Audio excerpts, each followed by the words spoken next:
Hello प्यारे बच्चों, class 5 Hindi कोमपल कार्य पुस्तिका पाठ 14 दोहे। प्रश्न पहला है, दोहे को पढ़िए और अपने शब्दों में अर्थ लिखिए। करत करत अभ्यास ते जड़मति होत सुजान, रस्सी आवत जात ते सिल पर परत निशान। अभ्यास का अर्थ हुआ किसी काम को बार बार करना। जड़मति का अर्थ हुआ कम बुद्धि वाला।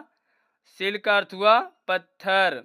अब इसका अर्थ होगा कि जिस तरह से बार बार कुएं में रस्सी को आने जाने से पत्थर पर निशान पड़ जाता है, उसी तरह बार बार अभ्यास करने से कम बुद्धि वाला भी बुद्धिमान बन जाता है। प्रश्न दूसरा है, उपयुक्त दोहे के आधार पर निम्नलिखित प्रश्नों के लिए सही विकल्प पर सही टिक का निशान लगाइए। दूसरा के पहला है, उपयुक्त दोहे से जड़मति किसे कहा जाता है? तो जड़मति बोला जाता है कम बुद्धि वाला, यानी कि कुबुद्धि को, कम अकल वाला, सद्बुद्धि को, इनमें से कोई नहीं। तो इसका आंसर होगा खा, यानी कि कम बुद्धि वाला, कम अकल वाला या कम बुद्धि वाला। प्रश्न दूसरा है, दोहे के अनुसार सुजन यानी चतुर बनने के लिए क्या करना चाहिए? निरंतर रस्सी खींचना, निरंतर अभ्यास, मूर्ख लोगों से मेल जोल, चतुर लोगों से मेल जोल। हमें निरंतर अभ्यास करने से ही हम बुद्धिमान बन सकते हैं। सिल पर निशान पड़ना किसका प्रतीक है? ईश्वर का नाम लेना। समझ बनाना, कुएं पर निशान पड़ने का, बार बार अभ्यास करने का, तो कुएं पर निशान पड़ने का।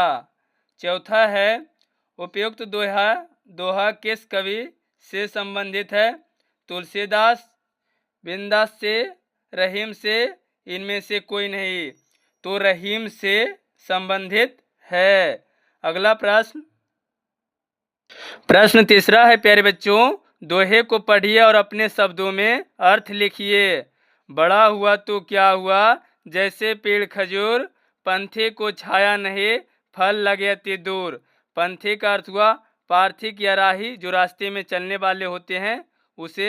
इसका अर्थ होगा बड़े होने का यह मतलब नहीं है कि उससे किसी का भला नहीं हो। जैसे खजूर का पेड़ तो बहुत बड़ा होता है, लेकिन उसका फल इतना दूर होता है कि तोड़ना बहुत मुश्किल का काम है। अगला प्रश्न चौथा है, उपयुक्त दोहे के आधार पर निम्नलिखित प्रश्नों के लिए सही विकल्प पर सही टिक का निशान लगाइए। पहला है, उपयुक्त दोहे में किस पेड़ को कम छायादार माना गया है? बरगद के पेड़ को, नीम के पेड़ को, पीपल के पेड़ को, खजूर के पेड़ को। तो इसे कम छायादार खजूर के पेड़ को माना गया है। प्रश्न दूसरा है, दोहे में आए पंथी और पेड़ शब्द का सही अर्थ नहीं है। पार्थिक और तरु, राही और बिरछ, घोड़ा और हवा, क्या है? बटोही और छाँव। तो ये घोड़ा और जो हवा है ये क्या है? नहीं है। अगला है, उपयुक्त दोहे में पंथी किसको कहा गया है? सागिर को, पंक्तियों में बैठने वाले को, एक ही दिशा में चलने वाले को। सभी विकल्प सही है। ये सहगिर को कहा गया है। किसे? सहगिर को कहा गया है। अगला प्रश्न है, उल्टे अर्थ वाले शब्द लिखिए। उल्टा शब्द हो, विलोम शब्द हो, विपरीत शब्द हो, सभी क्या होता है? एक होता है प्यारे बच्चों। छाया का क्या होगा? धूप। जड़मति का क्या होगा? बुद्धिमान। आवत का क्या होगा? जावत। दूर का क्या होगा? नजदीक या पास। अगला प्रश्न छठा है, दोहे को पढ़िए और अपने शब्दों में अर्थ लिखिए। तुलसी यह संसार में भांति भांति के लोग, सबसे हिलमिल चलिए नदी नाव संजोग। यानी भांति भांति का अर्थ हुआ विभिन्न प्रकार का, यानी अलग अलग प्रकार के, सब से यानी सभी से, संयोग से अर्थ हुआ मेल जोल या संबंध से। इसका अर्थ होगा तुलसीदास कहते हैं कि इस संसार में अलग अलग तरह तरह के लोग रहते हैं, इसीलिए आप सबसे मेल जुल कर रहें। बिल्कुल उसी तरह जैसे नाव नदी के साथ सहयोग करके ही पार करती है, वैसे ही आप इस संसार में सब लोगों को साथ मिलजुल कर रहें। यानी इस पंक्ति में कहा जाता है अपने गांव, परिवार, दोस्त यानी सभी से क्या करें, मिलजुल कर रहे। जिस तरह नाव नदी को साथ सहयोग करता है, उसी प्रकार हमारे अपने दोस्त, घर परिवार, भाई बहन, रिश्तेदार सभी से मिलजुल कर रहने की बात हमारे कवि जी कहते हैं। अगला प्रश्न 7वां है, उपयुक्त दोहे के आधार पर निम्नलिखित प्रश्नों के लिए सही विकल्प पर सही टिक का निशान लगाइए। पहला है, तुलसी ने इस संसार में किस प्रकार के लोगों को होने की बात कही है?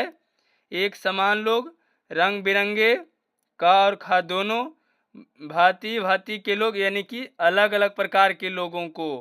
कवि ने लोगों को किस तरह रहने के आग्रह किया है? आकाश पाताल, हवा पानी, नदी नाव, उपयुक्त सभी। तो ये नदी और नाव के आग्रह किए हैं। प्रश्न तीसरा है, कवि के अनुसार हमें लोगों को साथ कैसे रहना चाहिए? बैर रखना चाहिए यानी दुश्मनी, हिल मिलकर, विरोध करते हुए, इनमें से कोई नहीं। तो हमें हिल मिलकर रहना चाहिए। चौथा है, उपयुक्त दोहे के कवि का नाम लिखिए। रहीम, तुलसी, कबीर, इनमें से कोई नहीं। तो ये है जो तुलसीदास लिखे हैं। अगला प्रश्न 8वां प्रश्न है, दोहे को पढ़िए और अपने शब्दों में अर्थ लिखिए। रहीम विपदा होए, भाली जो थोड़े दिन होए, हित अनहित या जगत में जाने परत सब कोय। विपदा का अर्थ हुआ विपत्ति, आफत या मुसीबत। इसका अर्थ होगा रहीम कहते हैं कि यदि विपत्ति कुछ समय की हो तो वह भी ठीक है। यानी हमारे रहीम कहते हैं कि अगर मनुष्य को विपत्ति या कष्ट आता है तो ये भी कुछ समय के लिए ठीक है, वह भी ठीक है, क्योंकि विपत्ति में ही सबके विषय में जाना जा सकता है कि इस संसार में कौन अपना है और कौन पराया है।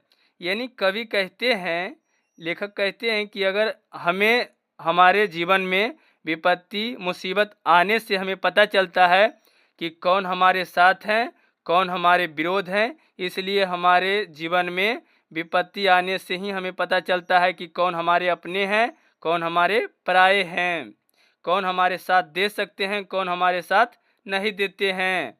प्रश्न 9वां है, उपयुक्त दोहे के आधार पर निम्नलिखित प्रश्नों के सही विकल्प पर टिक का निशान लगाइए।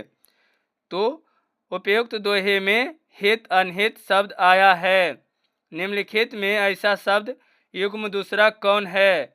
रातों रात, हल्ला गुल्ला, दिन रात, इनमें से कोई नहीं। तो हित अनहित शब्द में दिन रात। दूसरा है, विपदा से हमें किनकी पहचान होती है? अपने पराये की, बुद्धिमान लोगों की, ईमानदार लोगों की, इनमें से कोई नहीं। तो हमें अपने पराये की पहचान होती है।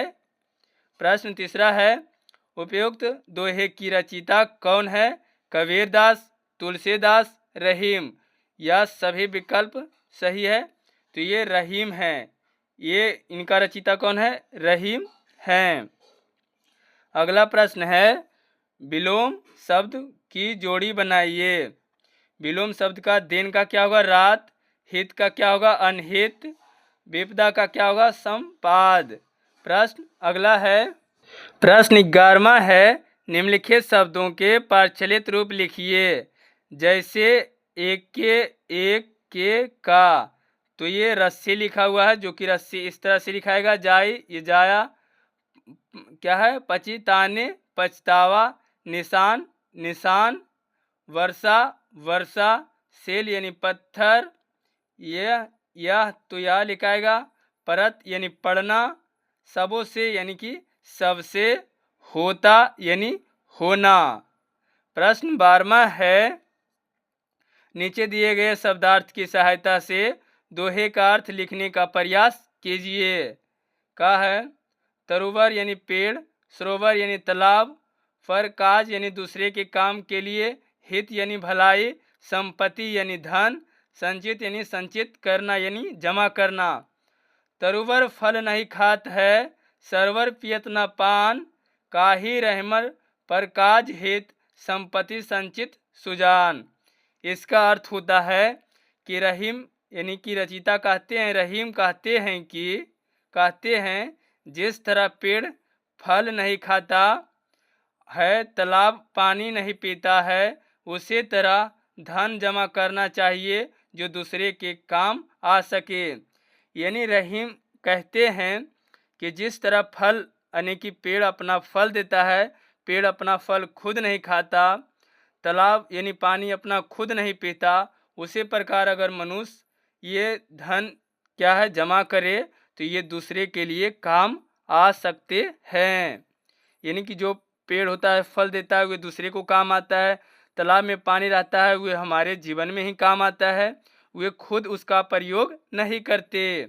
खा प्रश्न है, परहित दूसरे की भलाई, पीड़ा यानी कष्ट, अधमाई यानी नीचता। क्या है? परहित सरहित धर्म नहीं भाई, पर पीड़ सम नहीं अधर्माई।